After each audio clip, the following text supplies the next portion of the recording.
আমরা দেখেছি যে দেশে এর আগে বিগত সরকারের সময় দ্রুত দেশের জ্বালানি সংকট বিশেষ করে বিদ্যুতের চাহিদা মেটানোর জন্য কুইক রেন্টালের মতো পদক্ষেপ নেওয়া হয়েছিল। সেখান থেকে হয়তো অনেকটাই বেরিয়ে এসেছে দেশ, কিন্তু এখনও তো রেন্টাল ভিত্তিক অনেক বিদ্যুৎ কেন্দ্র রয়েছে যেখানে উৎপাদন খরচ অনেক বেশি হচ্ছে, আমাদের জন্য হয়তো সেটা আরও বেশি খরচ বয়ে আনছে। সেটা এই জায়গা থেকে কেন এখনও আমরা বের হতে পারছি না? ধন্যবাদ আমাকে আমন্ত্রণ জানানোর জন্য। দেখুন, একটা পর্যায়ে যখন 2009 সাল, তখন আমাদের প্রচুর লোডশেডিং ছিল। ইন্ডাস্ট্রিয়াল গ্রোথ এবং অর্থনৈতিক প্রবৃদ্ধি সব কিছু বিবেচনা নিয়ে গভর্নমেন্টকে দ্রুত বিদ্যুৎ সরবরাহ নিশ্চিত করার প্রয়োজন হয়েছে, যে কারণে কুইক রেন্টাল তারা করেছে, যাতে এটা খুব স্বল্প সময়ের ভিতরে গ্রিডে বিদ্যুৎ দেওয়া যায়।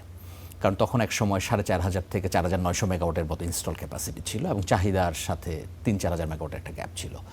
তো সেটা প্রথম দিকে যৌক্তিক ছিল এবং সেটা আমাদের ইন্ডাস্ট্রিয়াল গ্রোথ এবং ইকোনমিক গ্রোথকে যথেষ্ট সুবিধা দিয়ে এক্সিলারেট করেছে।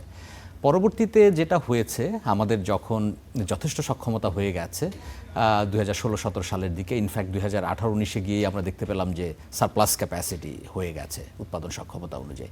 তো তখন আমাদের কিছু কুইক রেন্টাল পাওয়ার প্ল্যান্ট দ্রুততার সাথে ডিসকার্ড করা প্রয়োজন ছিল। সেটাতে কিছুটা বিলম্ব হয়েছে, যে কারণে ক্যাপাসিটি পেমেন্ট গিয়েছে। পরবর্তীতে এখন কিন্তু আমাদের আসলে কুইক রেন্টাল পাওয়ার প্ল্যান্ট নেই, রেন্টাল পাওয়ার প্ল্যান্ট আছে। তো এটার একটা সমস্যা যেটা হয়েছে, আমাদের চাহিদা সেভাবে বাড়েনি বিদ্যুৎ খাতের।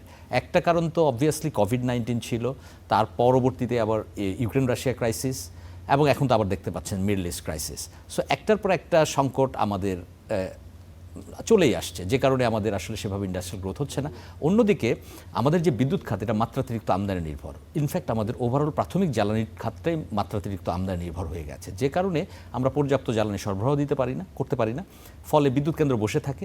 অন্যদিকে চাহিদা না বাড়ায়, যেটা বলছিলাম, এবং কম্পিটিটিভনেসেরও কিছু ইস্যু আছে, যে কারণে ইন্ডাস্ট্রি সেক্টরের গ্রোথও হচ্ছে না। সব কিছু মিলিয়েই যে আমাদের যে অলস সক্ষমতা আছে, সেটার কারণে আমাদের এই খাতের ব্যয়টা অনেক বেড়েছে। সাথে হচ্ছে আমদানি নির্ভরতা। আরেকটি জায়গা হচ্ছে যে এই যে capacity payment, inefficient utilization of capacity payment, সব কিছু মিলেই আমাদের খাতে বহুমুখী সংকট তৈরি করেছে। স্বল্পকালীন সমাধানের চেয়ে আপনি কি মনে করেন এখনই আমাদের দীর্ঘমেয়াদী সমাধানের দিকে এখনই নজর দেওয়া উচিত কিনা? কারণ বিগত সময় আমরা দেখেছি যে দীর্ঘকালীন আসলে খুব বেশি নজর দেওয়া হয়নি। কুইক ফিক্সের কোনো সুযোগ নাই এই মুহূর্তে, কিন্তু নবায়নযোগ্য জ্বালানির যে সুযোগগুলো আছে, যেগুলো লো হ্যাঙ্গিং ফ্রুট, সেগুলো আমাদের দ্রুততার সাথে এক্সপ্লোর করতে হবে।